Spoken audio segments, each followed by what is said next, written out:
Hello everyone, I'm Shweta and I'm a postgraduate. I have done my bachelor's and master's in applied psychology. In this video, we will discuss Psychology Class 11 NCERT Chapter 3, The Basis of Human Behavior. In this chapter, we will discuss first, evolutionary perspective, second, biological and cultural roots, third, biological basis of behavior, fourth, structure and function of nervous system and endocrine system and their relationship with behavior and experience, fifth, heredity, genes and behavior, sixth, cultural basis, seventh, enculturation, eighth, socialization, and ninth, acculturation. The basis of human behavior.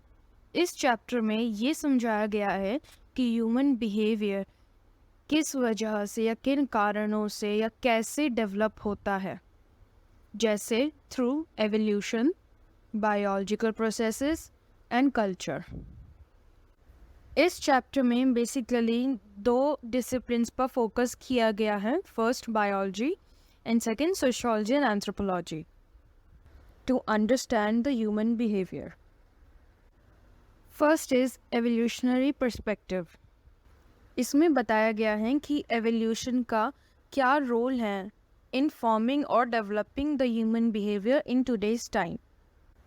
Evolution का मतलब होता है वो सारे changes जैसे biological, physical, behaviour, cognitive etcetera जो एक generation से लेके दूसरी जनरेशन तक पास ऑन होते रहते हैं और टाइम के साथ डेवलप होते रहते हैं या इवॉल्व होते रहते हैं ताकि वो स्पीशी इन्वायरमेंट में अडेप्ट कर सके.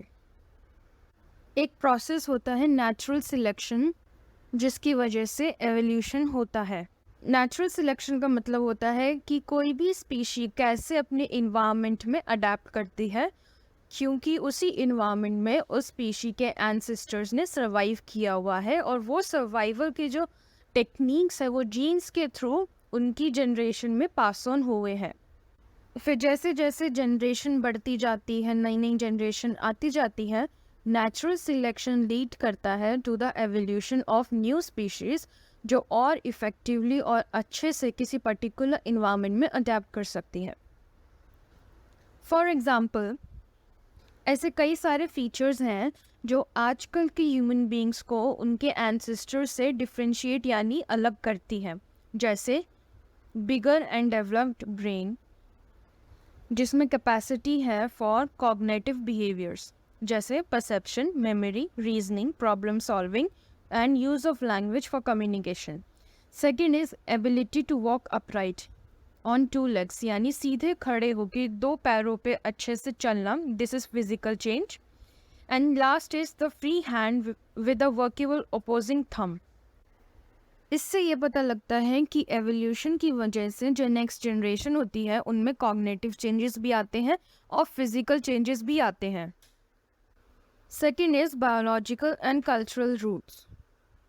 बायोलॉजिकल स्ट्रक्चर जैसे डेवलप्ड बॉडी एंड ब्रेन ये हमने इनहेरेंट की है from our ancestors through jeans.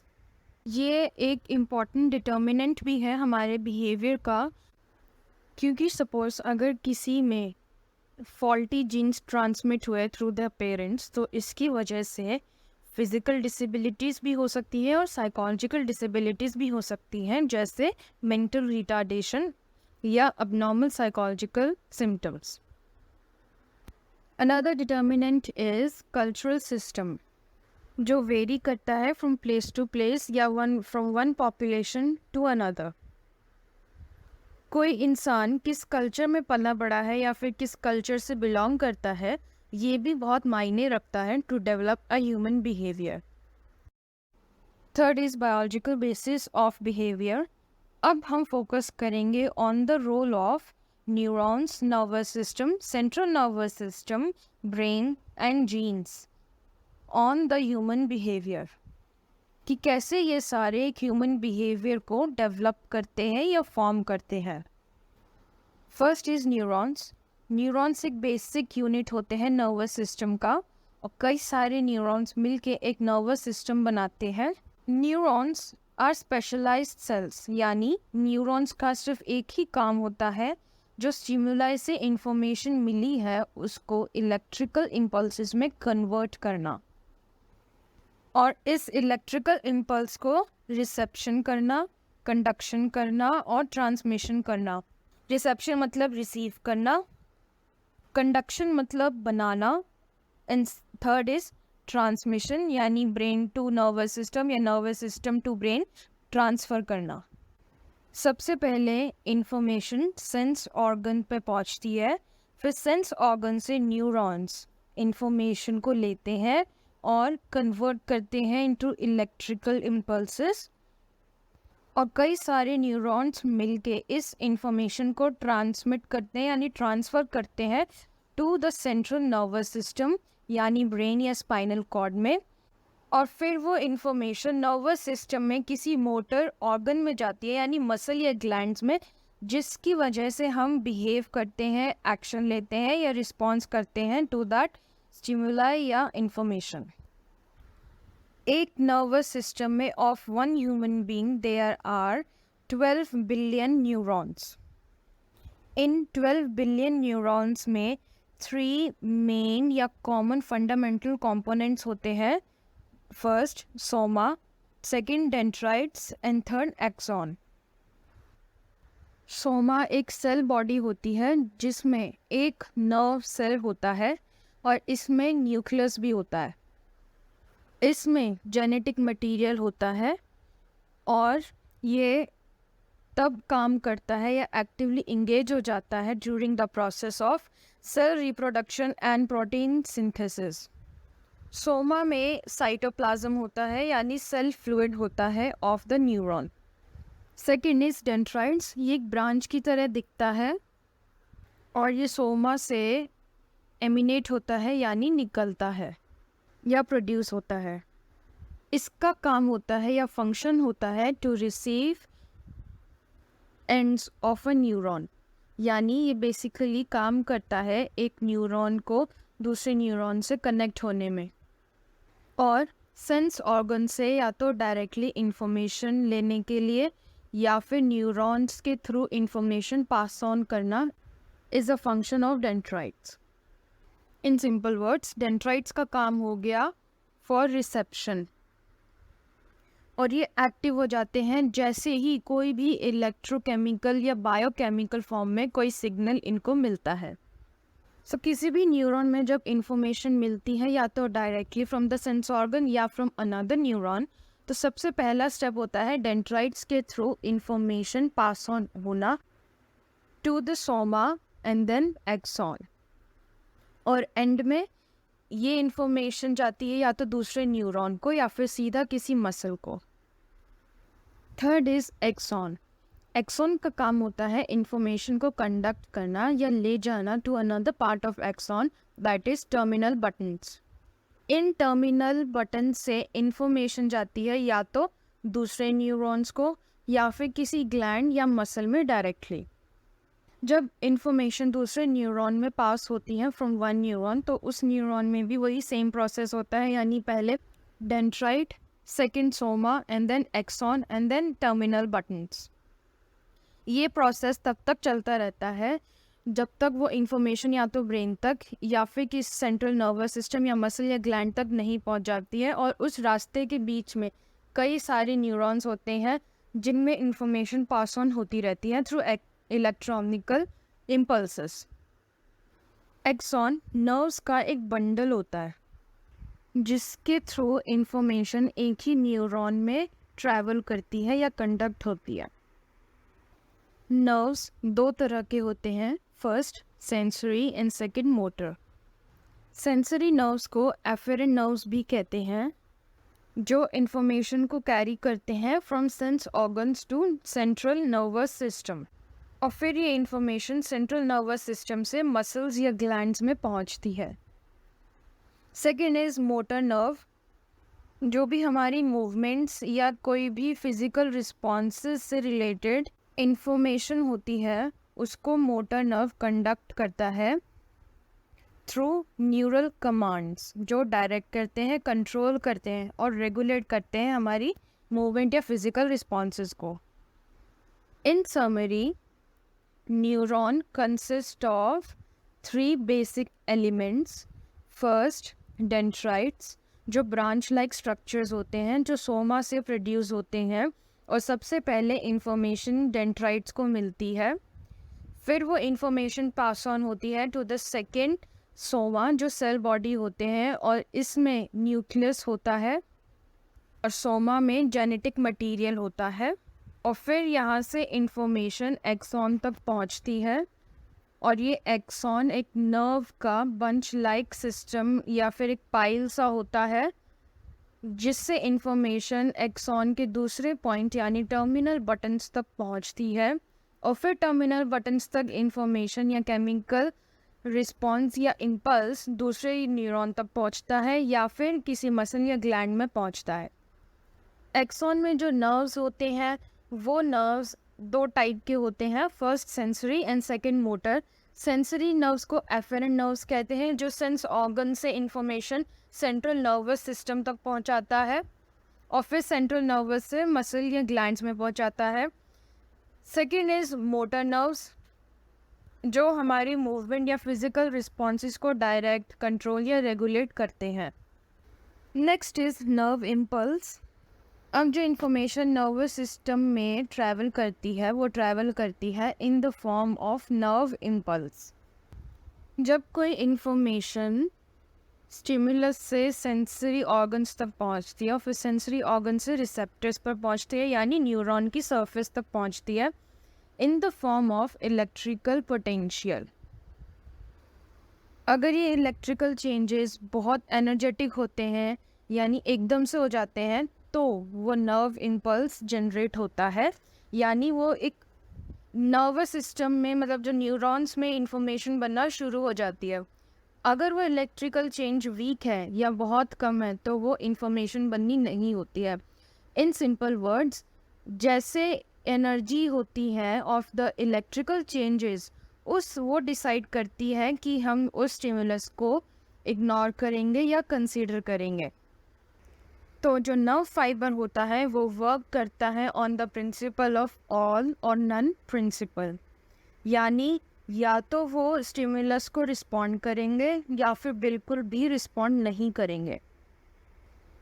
Third is synapse. अब हमने ये तो इस्टेब्लिश कर लिया, ये पहले ही जान लिया कि इंफॉर्मेशन या in electrical chemical form transfer होती है एक न्यूरॉन से लेके दूसरे न्यूरॉन्स तक, ताकि वो एक नर्वस सिस्टम में बन सके और सेंट्रल नर्वस सिस्टम या ब्रेन तक या कहीं पर भी पहुंच सके। अब ये इंफॉर्मेशन एक न्यूरॉन से दूसरे न्यूरॉन तक कैसे पहुंचती है? ये इंफॉर्मेशन एक न्यूरॉन से दूसरे न्यूरॉन तक पहुंचती है थ्रू साइनैप्स। साइनैप्स का मतलब होता है जब एक न्यूरॉन का जो एक्सॉन टिप है यानी टर्मिनल बटन है, वहाँ से इंफॉर्मेशन जाना through the next neurons dendrites. इसी प्रोसेस को transformation of electrical impulse from terminal buttons of the prior or preceding neurons to the next neuron's dendrites is called synapse. एक neuron दूसरे neuron से कभी भी फिजिकली कनेक्टेड नहीं होता है, यानी एक न्यूरॉन और दूसरे न्यूरॉन के बीच में एक स्मॉल गैप होता है। इस गैप को कहते हैं साइनेप्टिक क्लेफ्ट, यानी एक न्यूरॉन के टर्मिनल बटन और दूसरे न्यूरॉन के डेंड्राइट्स के बीच एक गैप होता है जिसको साइनेप्टिक क्लेफ्ट कहते हैं। और इस गैप में जो इंफॉर्मेशन होती है वो डेंड्राइट्स तक पहुंचती है थ्रू न्यूरोट्रांसमीटर्स, यानी जो इंफॉर्मेशन इलेक्ट्रिक केमिकल के फॉर्म में थी वो न्यूरोट्रांसमीटर यानी केमिकल सब्सटेंस होता है उसमें फॉर्म होके दूसरे न्यूरॉन के डेंड्राइट तक पहुंचती है। जब इंफॉर्मेशन एक न्यूरॉन से दूसरे न्यूरॉन तक नहीं पहुंच पाती है, यानी या तो न्यूरोट्रांसमीटर्स नहीं बनते या कम बनते हैं या ज़्यादा बनते हैं, तो ये लीड करते हैं to formation of abnormal behaviour, यानी formation of any psychological disorders. Fourth is structure and functions of nervous system and endocrine system and the relationship with behaviour and experience.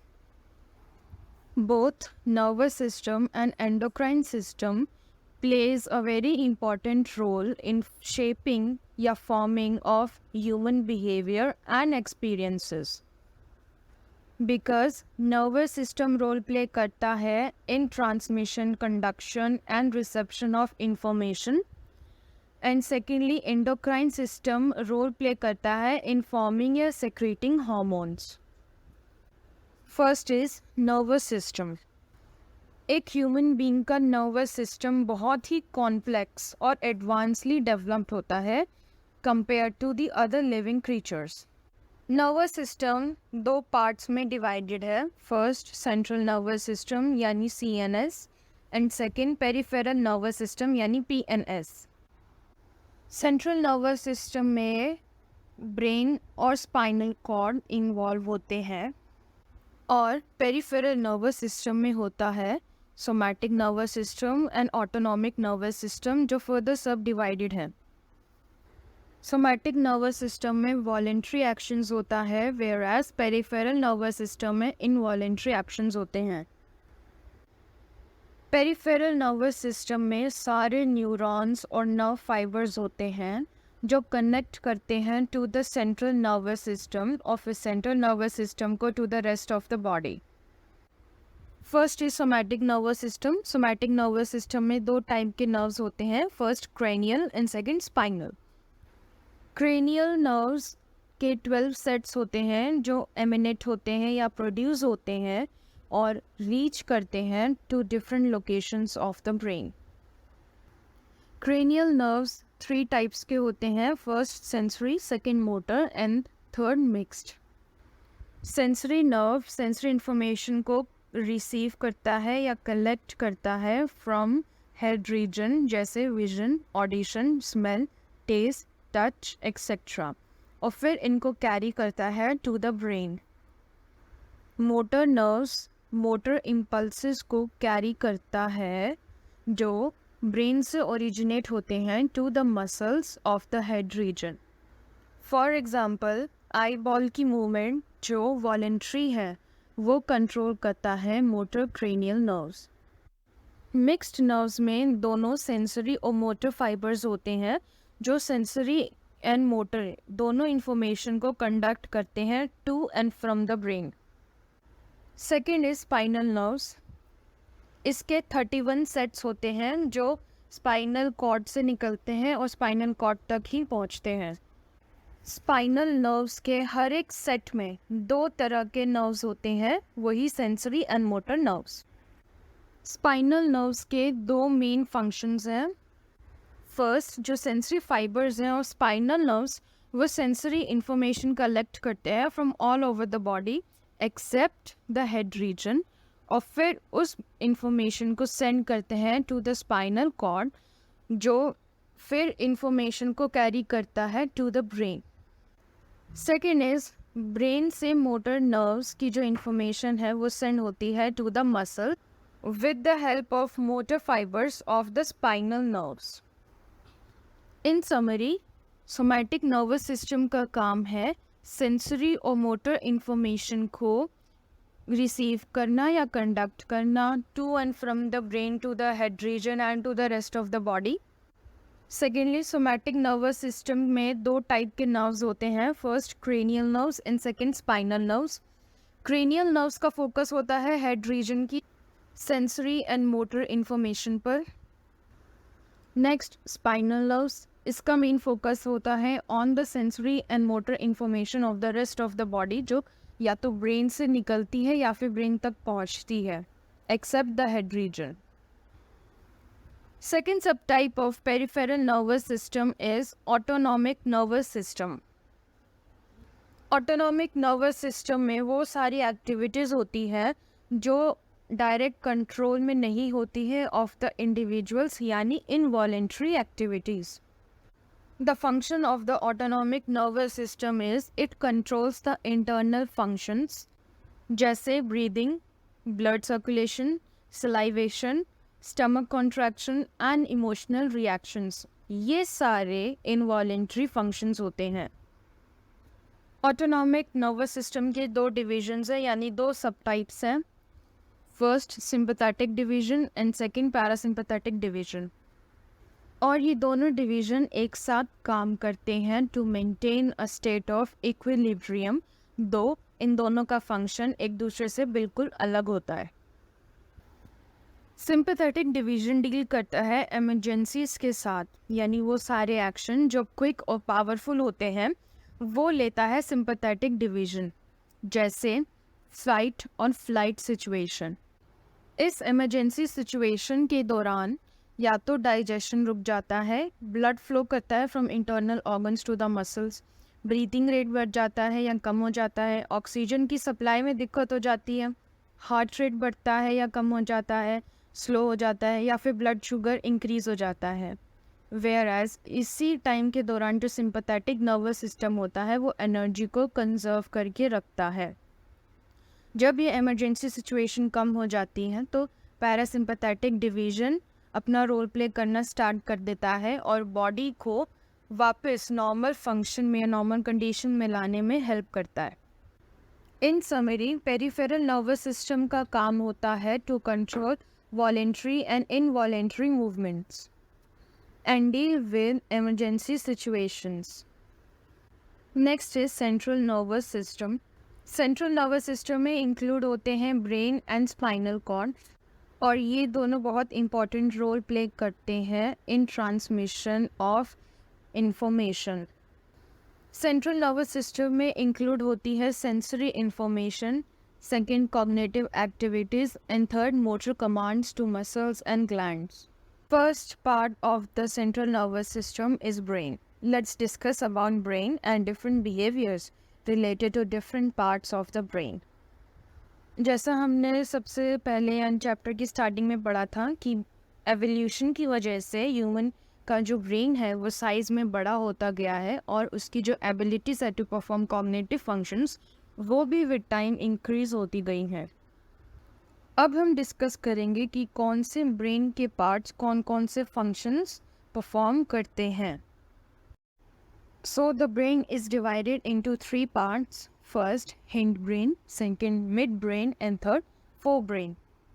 इन तीन पार्ट्स के भी वेरियस सब पार्ट्स हैं। First is hindbrain. Hind brain के 3 sub parts हैं। First, medulla oblongata, जो spinal cord से related है और ब्रेन का सबसे लोएस्ट पार्ट है। इट कंटेन्स न्यूरल सेंटर्स जो रेगुलेट करते हैं basic life supporting activities like breathing, heart rate and blood pressure. इसीलिए मेड्यूला को vital centre of the brain भी कहा जाता है। Second is pons. ये मेड्यूला और मिड ब्रेन के बीच में होता है। पॉन्स में ऑडिटरी सिग्नल्स रिसीव होते हैं और सेकेंडली ये इन्वॉल्व होता है इन sleeping mechanism, basically the dreaming process of the sleep. And thirdly इसमें न्यूक्लियाई होता है जो रेस्पिरेटरी मूवमेंट को अफेक्ट करता है और फेशियल एक्सप्रेशंस को भी। Next is cerebellum. ये हिंड ब्रेन का बहुत ही डेवलप्ड पार्ट है और इसकी सरफेस झुर्रियों वाली और रिंकल्ड होती है। इसका फंक्शन होता है to maintain and control the posture and equilibrium of the body, but main function होता है मस्कुलर मूवमेंट्स को कोऑर्डिनेट करना। मोटर कमांड्स फोर ब्रेन में ओरिजिनेट होती है और सेरिबेलम उस कमांड को रिसीव करता है और कोऑर्डिनेट करता है to relay to the muscles, यानी मसल्स को भेजकर। इसमें मूवमेंट से रिलेटेड सारी मेमोरी या मूवमेंट पैटर्न्स सब स्टोर होते हैं, जैसे how to walk, how to dance, how to ride a bicycle etcetera. In summary hind brain का फंक्शन होता है first to regulate daily life activities या basic life supporting activities like breathing, heart rate, blood pressure. Secondly to receive auditory information. thirdly involved in sleep processes, basically dream process. And fourth, all the information and demands related to movement or motor activities. Second part of the brain is midbrain. Mid brain बहुत ही छोटा part होता है और ये connect करता है midbrain को forebrain से। इसका मेन फंक्शन होता है related to reflexes and visual and auditory sensations, यानी इसमें वो सारी न्यूरल एक्टिविटीज़ होती हैं related to reflex and visual and auditory sensations. इसका एक बहुत इम्पॉर्टेंट पार्ट होता है RAS यानी रेटिकुलर एक्टिवेटिंग सिस्टम, जो हमारे अराउजल के लिए रिस्पॉन्सिबल होता है, यानी हमें अलर्ट या एक्टिव बनाना। ऑल्सो इसका एक फंक्शन होता है in selecting information from the environment. Third and last part of the brain is fore brain. Fore brain के 4 मेजर पार्ट्स होते हैं। First hypothalamus, second thalamus, third limbic system and fourth cerebrum. First thalamus, ये brain का सबसे छोटा structure होता है, पर हमारे बिहेवियर में ये सबसे इम्पॉर्टेंट रोल प्ले करता है, क्योंकि ये रेगुलेट करता है सबसे पहले हमारे इमोशंस एंड मोटिवेशनल बिहेवियर को, जैसे eating, drinking, sleeping, temperature regulation of the body, sexual arousal, heart rate, blood pressure etcetera. And secondly ये रेगुलेट करता है सेक्रीशन ऑफ हॉर्मोन्स का from various endocrine glands. Second is thalamus. Thalamus का 2 main function होता है। सबसे पहले sensory information को रिसीव करना फ्रॉम द सेंस ऑर्गन्स और फिर उस इंफॉर्मेशन को सेंड करना to the appropriate parts of the cortex, ताकि वहाँ पे इंफॉर्मेशन प्रोसेस हो सके। Second function is outgoing motor signals को जो कॉर्टेक्स से आ रहे हैं उनको रिसीव करना और फिर उनको सेंड करना to the parts of the body. Third is limbic system. Limbic system का मेन फंक्शन होता है इंटरनल होमोस्टैसिस को मेंटेन करना, यानी इंटरनल स्टेबिलिटी को मेंटेन करना by regulating body temperature, blood pressure, blood sugar level etcetera. Limbic system के 2 parts होते हैं, first hippocampus and second amygdala. Hippocampus का रोल होता है in long term memory and amygdala का रोल होता है in emotional behaviour. Fourth is cerebrum, इसको सेरिब्रल कॉर्टेक्स भी कहते हैं। ये सबसे इम्पॉर्टेंट पार्ट होता है of the brain in psychology, क्योंकि इसमें सारे higher level of cognitive functions होते हैं, जैसे attention, perception, learning, memory, language, behaviour, reasoning, problem solving etcetera. ये ब्रेन की ऑलमोस्ट सारी सरफेस को कवर करता है ये पार्ट, और इसमें कंटेन होते हैं, यानी इसमें होते हैं neurons, neural nets and bundles of axons. इन सब की वजह से हम एक ऑर्गेनाइज एक्शन परफॉर्म कर पाते हैं और इमेजेस बना पाते हैं, सिंबल्स बना पाते हैं और एसोसिएशंस कर पाते हैं और मेमोरीज फॉर्म कर पाते हैं। सेरिब्रम 2 हाफ्स में डिवाइडेड है, जिनको कहते हैं left hemisphere and right hemisphere. Left hemisphere में लैंग्वेज रिलेटेड बिहेवियर कंट्रोल होते हैं और राइट हेमिस्फीयर में स्पेशलाइज्ड फंक्शंस होते हैं related to images, special relations and pattern recognitions. ये दोनों हेमिस्फीयर एक दूसरे से कनेक्टेड होते हैं बाय कॉर्पस कैलोसम, जो एक माइलिनेटेड फाइबर्स का बंडल होता है, और इसकी मदद से इन दोनों हेमिस्फीयर के बीच में back and fourth messages carry होते हैं। सेरिब्रम या सेरिब्रल कॉर्टेक्स को 4 पार्ट्स में या 4 लोब्स में डिवाइडेड किया गया है। First frontal lobe, second parietal lobe, third temporal lobe and fourth occipital lobe. First is frontal lobe, इसका कंसर्न है विद द कॉग्निटिव फंक्शंस जैसे attention, thinking, memory etcetera. Second is parietal lobe, इसका concern है with cutaneous sensations and coordination with visual and auditory sensations, यानी skin से related sensations और उन sensations का coordination with visual and auditory sensations. Third is temporal lobe, इसका function है related to auditory information, auditory information की memory form करना और understanding speech and written language. Last is occipital lobe, इसका function है रिलेटेड टू विजुअल इंफॉर्मेशन, यानी visual impulses को interpret करना, विजुअल स्टिमुलाई की मेमोरी फॉर्म करना, कलर विजुअल ओरिएंटेशन को परफॉर्म करना।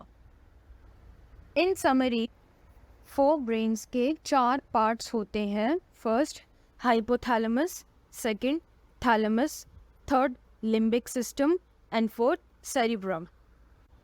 फर्स्ट हाइपोथैलेमस ये ब्रेन का सबसे छोटा पार्ट होता है और सबसे इम्पॉर्टेंट भी होता है इन अ बिहेवियर, क्योंकि ये इमोशनल एंड मोटिवेशनल बिहेवियर को रेगुलेट करता है और बॉडी टेम्परेचर को भी रेगुलेट करता है, और इसमें हार्मोन्स का सेक्रीशन भी होता है। Second is thalamus. थैलेमस का काम होता है सेंसरी सिग्नल्स को रिसीव करना और उनको कॉर्टेक्स के पार्ट्स में भेजना, और कॉर्टेक्स से मोटर सिग्नल्स को लेके बॉडी पार्ट्स में भेजना। Third is limbic system. Limbic system internal homeostasis of the body को मेंटेन करता है और रेगुलेट करता है, जैसे body temperature, blood pressure etcetera. Limbic system के 2 सब टाइप्स होते हैं, first hippocampus and second amygdala. Hippocampus role play करता है in long term memory, amygdala role play करता है in emotional behaviour. The last part of the forebrain is cerebrum. इसको cerebral cortex भी कहते हैं, और ये सबसे इम्पॉर्टेंट पार्ट होता है ब्रेन का, क्योंकि इसमें सारे साइकोलॉजिकल फंक्शंस यानी कॉग्निटिव फंक्शंस परफॉर्म होते हैं, जैसे attention, perception, learning, memory etcetera. इसमें सारे neurons, neural nets and bundles of axons contain होते हैं, और इन सब से हम अच्छे से ऑर्गेनाइज्ड एक्शन परफॉर्म कर पाते हैं, इमेजेस बना पाते हैं, सिंबल्स बना पाते हैं, एसोसिएशंस एंड मेमोरीज भी कर पाते हैं। सेरिब्रम 2 हेमिस्फेयर्स में डिवाइडेड है, left and right hemisphere. Left hemisphere language से रिलेटेड है और right hemisphere spatial, relationship and pattern recognition and images से रिलेटेड है। और इन दोनों हेमिस्फेयर के बीच में मैसेजेस पहुंचते हैं थ्रू कॉर्पस कैलोसम, जो एक माइलिनेटेड फाइबर का बंडल होता है। सेरिब्रल कॉर्टेक्स को फर्दर डिवाइड किया है into 4 lobes, first frontal lobe, second parietal lobe and third temporal lobe and fourth occipital lobe. Frontal lobe cognitive function से रिलेटेड है, पैराइटल लोब क्यूटेनियस सेंसेशंस और उनकी कोऑर्डिनेशन से रिलेटेड है, temporal lobe auditory function से related है, चाहे auditory की इंफॉर्मेशन की मेमोरी फॉर्म करना हो या इंफॉर्मेशन रिसीव करना हो। टेम्पोरल लोब में स्पीच और रिटन लैंग्वेज को अंडरस्टैंड भी किया जाता है। And last is occipital lobe, it is related to visual information, चाहे उसकी मेमोरी बनाना हो या कलर विजुअल ओरिएंटेशन करना हो। लास्टली फिजियोलॉजिस्ट्स एंड साइकोलॉजिस्ट ने बहुत ट्राई किया टू आइडेंटिफाई कि स्पेसिफिक ब्रेन के पार्ट्स का स्पेसिफिक फंक्शंस को आइडेंटिफाई करना और अंडरस्टैंड करना, पर यह पॉसिबल नहीं हो पाया क्योंकि कोई भी ब्रेन का पार्ट कोई एक फंक्शन नहीं करता है। फॉर एग्जाम्पल सेरिब्रल कॉर्टेक्स के 4 लोब्स एक साथ काम करते हैं इन अ सिचुएशन, जैसे इफ़ कोई कार ड्राइव कर रहा है और उसने देखा एक रोड पे कर रहा है और अदर व्हीकल्स और भी कई सारी कार्स उसके पास से निकल रही हैं, कार का साउंड और कार को देखना, इसमें हो गया ऑसिपिटल लोब की कार को देखना। सेकंड, हॉर्न्स को सुनने में इन्वॉल्व हो गया temporal lobe. Thirdly, car drive करना एक मोटर एक्टिविटी हो गई, ये कंट्रोल करता है पैराइटल लोब। फोर्थली, डिसीजन लेना कि राइट लेना है, लेफ़्ट लेना है, साइड हो रहा है, इसमें हेल्प करता है फ्रंटल लोब। और ये सारे सेरिब्रल कॉर्टेक्स का पार्ट हैं, तो यानी सेरिब्रल कॉर्टेक्स कई सारे फंक्शन करता है, ना कि कोई सिंगल फंक्शन परफॉर्म करता है। इसीलिए कहा जाता है कि ब्रेन ह्यूमन बीइंग का सबसे कॉम्प्लेक्स पार्ट है और सबसे हाईली एडवांस पार्ट भी है। नाउ अब हमने सेंट्रल नर्वस सिस्टम के 2 पार्ट में से एक पार्ट पढ़ा, ब्रेन। अब सेंट्रल नर्वस सिस्टम का जो सेकंड पार्ट है स्पाइनल कॉर्ड, उसको डिस्कस करते हैं। स्पाइनल कॉर्ड ब्रेन को कनेक्ट करता है और ये एक रोप लाइक या रस्सी की तरह एक नर्व फाइबर का कलेक्शन होता है जो बहुत लंबा होता है, जो स्पाइन के अंदर होता है। बटरफ्लाई शेप की तरह एक मास ऑफ ग्रे मैटर होता है in the centre of spinal cord, और इसमें सारे एसोसिएशन न्यूरॉन्स और अदर सेल्स होते हैं। इस ग्रे मैटर के आसपास एक वाइट मैटर होता है ऑफ द स्पाइनल कॉर्ड, जो बना होता है of ascending and descending neural tracts. Tracts का मतलब होता है कलेक्शन ऑफ नर्व फाइबर्स, और ये ब्रेन को रेस्ट ऑफ द बॉडी से कनेक्ट करते हैं। स्पाइनल कॉर्ड एक तरह से केबल का काम करता है जो मैसेजेस को, अनगिनत मैसेजेस को एक्सचेंज करता है with the central nervous system. Spinal cord के दो मेन फंक्शंस होते हैं।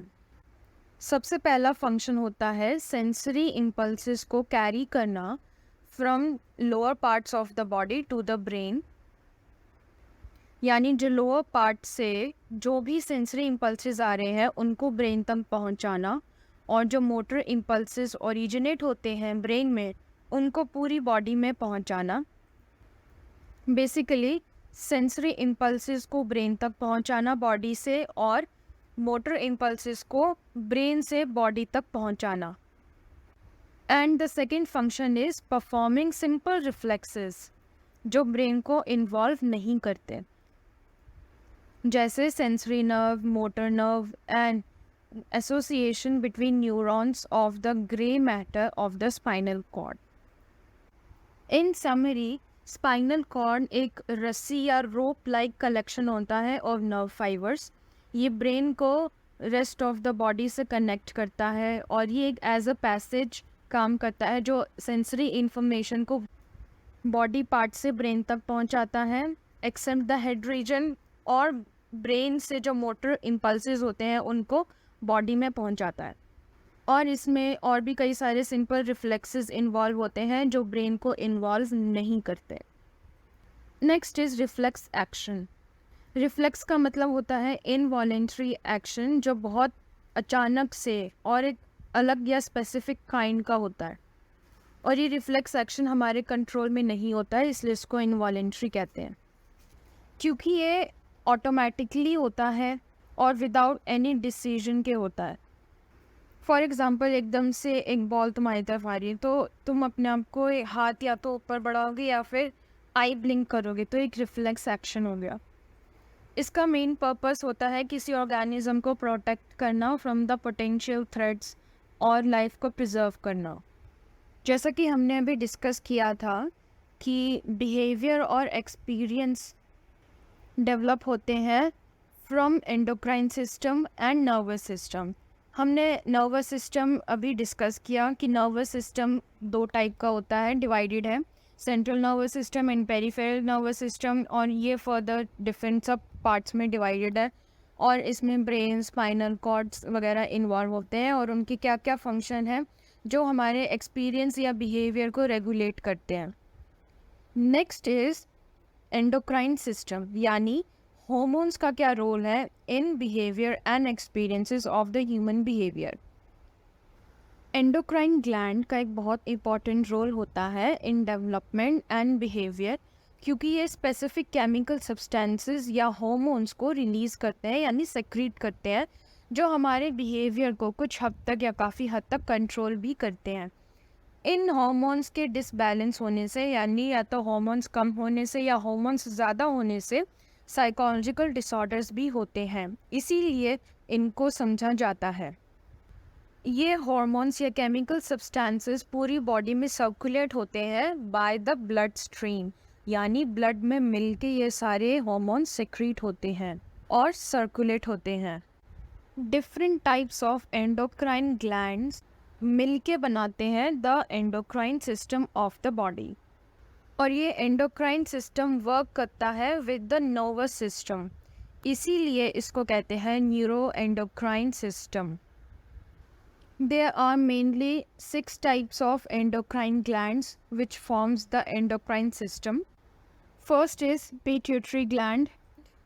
ये gland hypothalamus के नीचे होता है. It is divided into two parts, anterior and posterior. Anterior hypothalamus से directly connected होता है और hormonal secretion को regulate करता है. पोस्टीरियर पिट्यूटरी का मेन फंक्शन होता है to store and release the hormones जैसे ऑक्सीटोसिन एंड वैसोप्रेशन।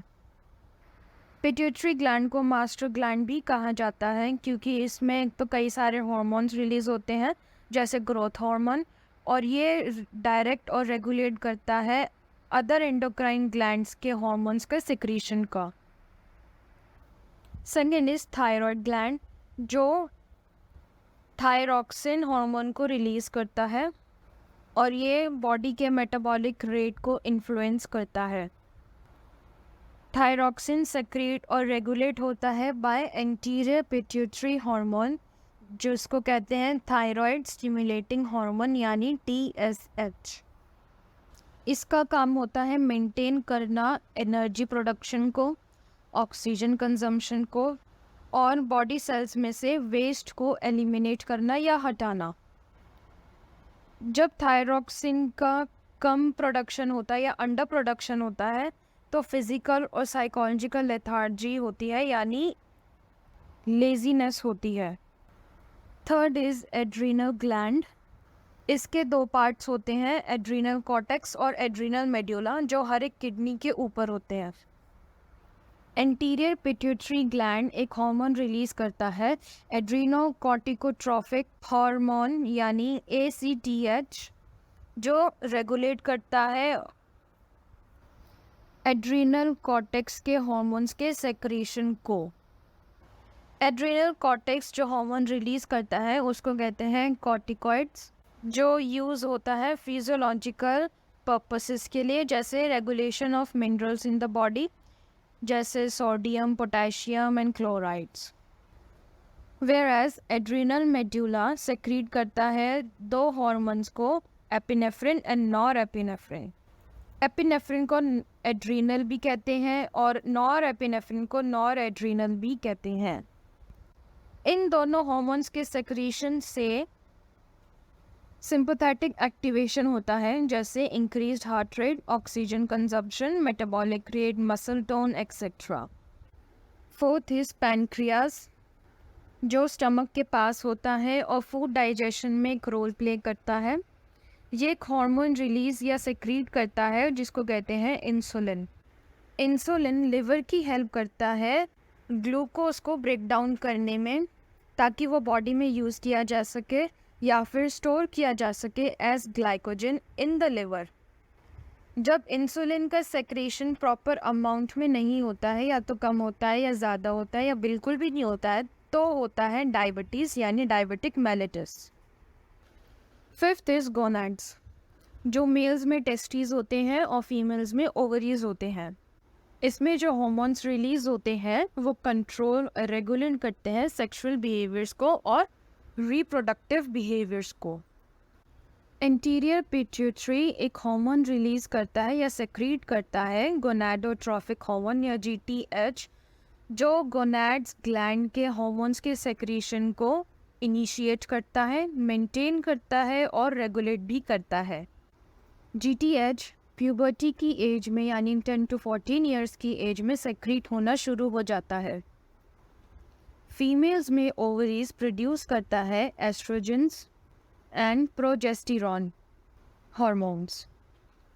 एस्ट्रोजन गाइड करता है primary and secondary sexual characteristics in female. Primary characteristics हो गए डेवलपमेंट ऑफ ओवम या egg cell.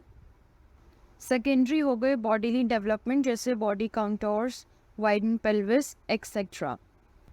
Progesterone role play करता है in preparation of uterus for the possible reception of fertilised ovum. Similarly males में androgens hormones release होते हैं through testes, जो promote करता है सेकेंडरी सेक्सुअल चेंजेस यानी फिजिकल चेंजेस को, जैसे growth of facial and bodily hairs, deepening of voice etcetera. In summary nervous system और एंडोक्राइन सिस्टम मिलके और अलग अलग तरह से भी एक ह्यूमन बीइंग के बिहेवियर को और एक्सपीरियंसेस को डेवलप करते हैं और इन्फ्लुएंस भी करते हैं। Both nervous system and endocrine system together form neuro endocrine system. Nervous system दो पार्ट्स में डिवाइडेड है, central nervous system and peripheral nervous system. Central nervous system में है brain and spinal cord and parts of brain, hind brain, mid brain, fore brain and sub parts of these parts and four lobes of the brain. Peripheral nervous system में voluntary, involuntary, information processing by somatic nervous system and autonomic nervous system. Autonomic is divided into sympathetic and parasympathetic division. Endocrine system is formed from the combination of 6 type of endocrine glands which releases hormones to the body via bloodstream. Together, the neuroendocrine system is responsible for individuals' behaviors and experiences. Fifth is heredity, genes and behavior. इसमें हम discuss करेंगे कि jeans का क्या role होता है in development of human behaviour. Genes biological blueprint होते हैं और टाइम टेबल होते हैं किसी इंडिविजुअल की डेवलपमेंट के लिए, और जीन्स की स्टडी को जेनेटिक्स कहते हैं. जेनेटिक्स में ये स्टडी किया जाता है कि कैसे कोई भी इंडिविजुअल अपने एंसेस्टर से फिजिकल और साइकोलॉजिकल कैरेक्टरिस्टिक्स इनहेरिट करता है. किसी इंसान की लाइफ स्टार्ट होती है उसके मदर के वूम से. एक सिंगल जायगोट सेल होता है जिसमें क्रोमोसोम्स होते हैं, और इन क्रोमोसोम्स के साथ जीन्स भी होते हैं जो हर एक पेरेंट से इनहेरिट होता है इन इक्वल नंबर्स. किसी भी ऑर्गेनिज्म के कंसेप्शन के टाइम में उसमें 46 क्रोमोसोम्स होते हैं जो 23 मदर के होते हैं और 23 फादर के होते हैं, और इन क्रोमोसोम्स में थाउजेंड्स ऑफ जीन्स होते हैं. मदर का क्रोमोसोम X होता है और फादर का X या Y कोई भी हो सकता है. अगर XX कॉम्बिनेशन हुआ तो फीमेल होती है और XY कॉम्बिनेशन हुआ तो मेल होता है. क्रोमोसोम्स में एक सब्सटेंस होता है DNA यानी डीऑक्सीराइबो न्यूक्लिक एसिड. जीन्स में DNA मॉलिक्यूल्स होते हैं और जीन्स एक बहुत मेजर रोल प्ले करता है किसी भी ऑर्गेनिज्म के डेवलपमेंट में. जीन्स किसी भी ऑर्गेनिज्म के फिजियोलॉजिकल प्रोसेस को और फिनोटाइपिक ट्रेट्स को डिटरमाइन करते हैं. फिनोटाइपिक ट्रेट्स वो ट्रेट्स होते हैं जो ऑब्जर्वेबल होते हैं, जैसे body build, physical strength, intelligence and other behavioural traits. Genotype उन ट्रेट्स को कहते हैं जो किसी पर्सन में पेरेंट्स के थ्रू या एंसेस्टर्स के थ्रू जीन्स के रूप में पास ऑन हुए हैं. जैसे जैसे कोई भी जीन एक जनरेशन से दूसरी जनरेशन में पास ऑन होता रहता है तो वो जीन चेंज होने लगता है, और इसको कहते हैं म्यूटेशन. म्यूटेशन से अलग अलग जीनोटाइप्स बनते हैं और ये रिजल्ट करता है इन evolution of a new species. Sixth is cultural basis, socio cultural shaping of behaviour. अभी तक हमने डिस्कस किया कि कैसे किसी भी बिहेवियर के पीछे बायोलॉजिकल कॉजेज़ होते हैं, पर बायोलॉजिकल कॉजेज़ सिर्फ एक कॉज है किसी भी बिहेवियर को इन्फ्लुएंस करने का. बायोलॉजी के अलावा कल्चरल बेसिस भी होता है, यानी कल्चर भी होता है जो किसी के बिहेवियर को इन्फ्लुएंस करता है. For example western and Indian culture. Culture का मतलब होता है वे ऑफ लिविंग. जैसे इंडियन कल्चर में ये प्रेफर किया जाता है नीचे बैठ के खाना, वेयरएज वेस्टर्न कल्चर में डाइनिंग टेबल पर बैठ के खाना. Similarly type of food we eat, India में वेजिटेरियन फूड ज़्यादा प्रेफर किया जाता है और वेस्टर्न में नॉन वेजिटेरियन फूड. कल्चर हमारे बिहेवियर को शेप करता है यानी डेवलप करता है, जैसे values, language, way of living etcetera. Culture हर सोसाइटी का अलग अलग होता है और कल्चर और सोसाइटी में एक डिफरेंस है. सोसाइटी का मतलब होता है ग्रुप ऑफ पीपल जो एक टेरिटरी यानी एक जगह में रहते हैं, जो कॉमन होती है और एक कॉमन लैंग्वेज भी स्पीक करते हैं यानी बोलते हैं. और हर सोसाइटी का अपना अपना कल्चर होता है, जैसे western society and Indian society. More specifically India में जैसे एक ट्राइबल कम्युनिटी होती है जो फॉरेस्ट में रहती है, और एक अर्बन एरिया में रहने वाली कम्युनिटी या सोसाइटी. और जो ट्राइबल सोसाइटी है, कम्युनिटी है, उनका कल्चर अलग होगा, यानी जो फॉरेस्ट एंड एनिमल से रिलेटेड है या इन्फ्लुएंस हुआ है. और ऐसे ही अर्बन एरिया की जो कम्युनिटी या सोसाइटी है उनका कल्चर अलग होगा, जैसे फॉर्मल एजुकेशन, उनका खान पान अलग होगा, रहने का तरीका अलग होगा. दो प्रोसेसेस होते हैं, एनकल्चरेशन एंड सोशलाइजेशन, जो एक इंडिविजुअल को डिफरेंट बनाते हैं और कल्चर्स को भी डिफरेंट बनाते हैं। एनकल्चरेशन का मतलब होता है वो सारी चीज़ें, कंसेप्ट्स, आइडियाज़ या वैल्यूज़ जो एक बच्चा या फिर एक पर्सन अपने आप से सीखता है, उसको वो फॉर्मली एजुकेट या लर्न नहीं कराया जाता। बेसिकली जो भी चीज़ें हम ऑब्जर्वेशन के थ्रू लर्न करते हैं इनडायरेक्टली, उसे एनकल्चरेशन कहते हैं। सोशलाइजेशन सिंपल वर्ड्स में वो प्रोसेस है जिससे एक इंडिविजुअल अपने ग्रुप से या सोसाइटी से इंटरेक्ट करता है। सोशलाइजेशन की वजह से कल्चर का ट्रांसमिशन होता है from one generation to the another और फ्रॉम वन कल्चर या one society to other. Socialisation का एक एग्जांपल है नेटिव लैंग्वेज या फिर हमारी मदर टंग लैंग्वेज जो हम स्पीक करते हैं। किसी भी पर्सन के साथ सबसे पहले सोशलाइजेशन प्रोसेस होता है लैंग्वेज के रूप में। हमारी जो मदर टंग है, जिसे हम नेटिव लैंग्वेज बोलते हैं, वो हमने सीखी होती है through the process of socialisation. या तो वो हमारे पेरेंट्स ने हमें सिखाई होती है, या फिर हमारे रिलेटिव्स ने या फैमिली मेम्बर्स ने, या हमने बाय ऑब्जर्वेशन सीखी होती है। हमारे आसपास के लोग जो होते हैं वो हमारे बिहेवियर को इन्फ्लुएंस करते हैं और इन्हें कहते हैं सोशलाइजेशन एजेंट्स, जो हो सकते हैं हमारे पेरेंट्स, टीचर्स, एल्डर्स एक्सेट्रा। जब कोई माइग्रेट करता है, यानी जब अपनी सोसाइटी छोड़ के एक दूसरी सोसाइटी में जाता है, तो उसका सोशलाइजेशन प्रोसेस जो पहले हो चुका होता है फिर दोबारा होता है उस कल्चर या सोसाइटी के हिसाब से।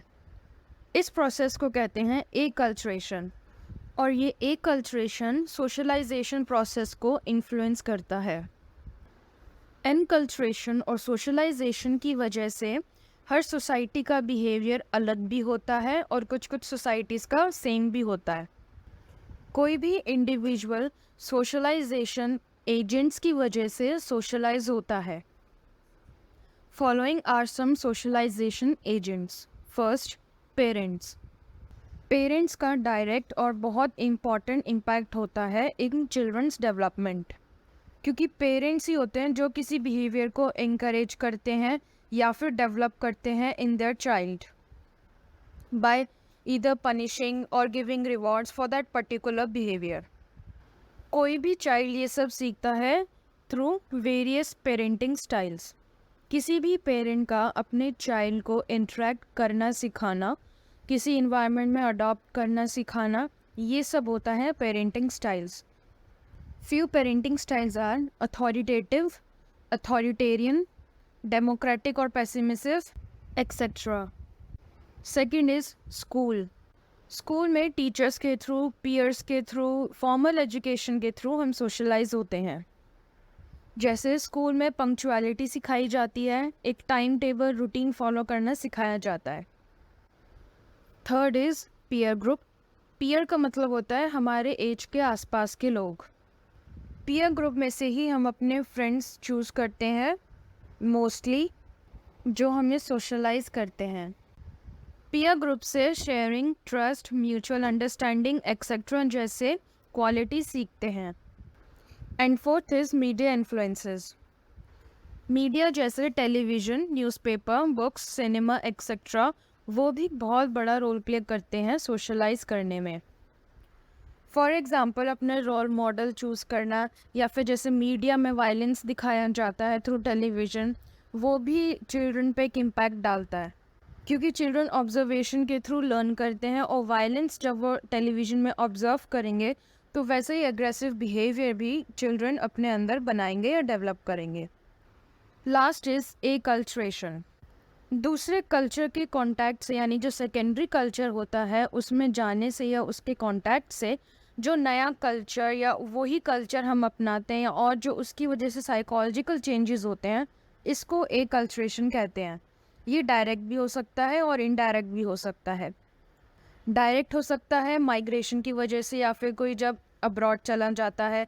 इनडायरेक्ट होता है मीडिया की वजह से या और किसी मीन्स की वजह से, जैसे सोशल मीडिया एक्सेट्रा। और ये वॉलेंट्री भी हो सकता है और इनवॉलेंट्री भी हो सकता है। वॉलेंट्री जैसे जब अब्रॉड में स्टडी करने जाते हैं तो यानी अपनी मर्ज़ी से खुद होता है, इनवॉलेंट्री हमारी मर्जी के खिलाफ होता है, जैसे कॉलोनाइजेशन या इन्वेजन की वजह से, जैसे जब ब्रिटिश ने इंडिया को कॉलोनाइज किया था, उसकी वजह से जो जो कल्चरल चेंजेस आए हैं वो हो गया acculturation. Socialization and enculturation mostly या फिर ज़्यादातर या होते ही हैं in the childhood age, whereas acculturation की कोई एज लिमिट नहीं होती है, वो कभी भी हो सकता है। एकल्चरेशन की वजह से जो जो चेंजेस होते हैं उनको सब्जेक्टिव लेवल और ऑब्जेक्टिव लेवल पे स्टडी या एग्जामिन किया जा सकता है। सब्जेक्टिव लेवल यानी एटीट्यूड्स में चेंज होना, और इसको कहते हैं एकल्चरेशन एटीट्यूड्स। ऑब्जेक्टिव लेवल पे चेंजेस को कहते हैं एकल्चरेशन स्ट्रेटजीज, और ये होते हैं डे टू डे बिहेवियर्स और एक्टिविटीज़ में चेंजेस। फॉर एग्ज़ाम्पल जो NRI फ्रेंड्स या रिलेटिव्स होते हैं उनके एटीट्यूड्स एंड स्ट्रैटेजीज दोनों में ही चेंजेस होते हैं, जैसे उनका ड्रेसिंग सेंस, उनकी लैंग्वेज, उनका लैंग्वेज का एक्सेंट भी चेंज हो जाता है। जॉन बेरी ने साइकोलॉजिकल एकल्चरेशन पे एक स्टडी की थी, जिसमें उन्होंने 2 इम्पॉर्टेंट इश्यूज़ पे आर्ग्यू किया है related to acculturation. First is the desire to maintain one's own culture and identity, यानी अपने खुद के कल्चर और आइडेंटिटी को बरकरार रखना। सेकंड इज़ अडेप्ट करने के लिए जो दूसरा कल्चर है यानी सेकेंडरी कल्चर है उसमें अडेप्ट करना और उस कल्चर को अपनाना। इन 2 आर्ग्यूमेंट्स के बेसिस पे 4 एकल्चरेटिव स्ट्रैटेजीज बनी। फर्स्ट, इंटीग्रेशन, मतलब जो सेकेंडरी या न्यू कल्चर है उसमें रहते हुए और उस कल्चर को अपनाते हुए अपने खुद के ओरिजिनल कल्चर और आइडेंटिटी को मेंटेन रखना। इस तरीके में या इस एटीट्यूड से जो ओरिजिनल कल्चर है वो मेंटेन रहता है। सेकेंड इज़ एसिमिलेशन, यानी अपना जो ओरिजिनल कल्चरल आइडेंटिटी है उसको मेंटेन ना करना और जो नया कल्चर है उसको अपनाना और उसका एक इंटीग्रल पार्ट बन जाना। इससे एक इंसान का खुद का पर्सनल कल्चर और आइडेंटिटी लॉस्ट हो जाती है। थर्ड इज़ सेपरेशन, इसमें अपने कल्चर पे होल्ड रखना, यानी अपने कल्चर पे ही रहना और दूसरा कल्चर जिसमें गए हैं या किसी सिचुएशन की जिसे जाना पड़ा है उसको बिल्कुल इग्नोर करना और इसको बिल्कुल भी ना अपनाना। इस एटीट्यूड की वजह से लोग अक्सर अपने कल्चर को ज़्यादा ग्लोरीफाई करते हैं। लास्ट इज़ मार्जिनलाइजेशन, इसका मतलब अपने कल्चर को मेंटेन करने में बहुत ही कम या बिल्कुल भी इंटरेस्ट ना होना और दूसरे कल्चर के लोगों को यानी जो कल्चर में गए हैं सेकेंडरी कल्चर उसको इग्नोर करना या डिसाइड ना कर पाना कि हमें वो नया कल्चर अपनाना है या नहीं अपनाना है, अपनाना चाहिए या नहीं अपनाना चाहिए। जैसे अभी ऊपर हमने बायोलॉजिकल डिटर्मिनेंट्स में जीन्स पढ़ा जो साइकोलॉजिकल, फिजिकल जैसे कैरेक्टरिस्टिक्स या ट्रेट्स को from one generation to another generation pass on करते हैं, वैसे ही कल्चर में मीम्स होते हैं, जिसका मतलब होता है एक कल्चर के आइडिया या बिलीफ को पास ऑन करना from one generation to the other. In short, genes and memes दोनों ही बिहेवियर को इन्फ्लुएंस करते हैं और डेवलप करते हैं। Thank you. चैनल को सब्सक्राइब करें और कमेंट करके अपने डाउट ज़रूर पूछें। Bye bye.